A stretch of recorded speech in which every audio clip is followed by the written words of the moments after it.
સાબરકાંઠા જિલ્લા પ્રાથમિક શિક્ષણ સંઘના હોદ્દેદારોની ચૂંટણી યોજાઈ હતી અને અલગ અલગ હોદ્દાઓ માટે મતદાન યોજાયું હતું, જેનું પરિણામ જાહેર થયું હતું. તો મતગણતરી બાદ પ્રમુખ પદે વિનયકુમાર પટેલ અને મહામંત્રી પદે સુરેશ પટેલનો ભવ્ય વિજય થયો હતો. તો સાબરકાંઠા જિલ્લાની અલગ અલગ પ્રાથમિક શાળાઓમાં ફરજ બજાવતા 6181 શિક્ષકોએ પ્રમુખ પદ, મહામંત્રી પદ, સહમંત્રી પદ, ઉપપ્રમુખ પદ સહિતના અલગ અલગ હોદ્દાઓ માટે મતદાન કર્યું હતું. તો શાંતિપૂર્ણ માહોલ વચ્ચે ગણતરી પૂર્ણ થઈ હતી અને ત્યારબાદ વિજેતા ઉમેદવારોએ સરઘસ નીકાળ્યું હતું. તો વિજેતા ઉમેદવારોના સમર્થકો દ્વારા ગુલાલ ઉડાડી ઉમેદવારોને અભિનંદન પાઠવ્યા હતા.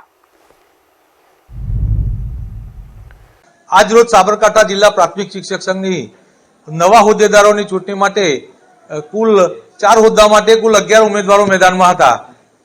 એમાંથી 4 ઉમેદવારો, પ્રમુખના 1 ઉમેદવાર, મહામંત્રીના 1 ઉમેદવાર, ઉપપ્રમુખમાં 1 ઉમેદવાર અને સહમંત્રીના 1 ઉમેદવાર આજરોજ ચૂંટાયા છે.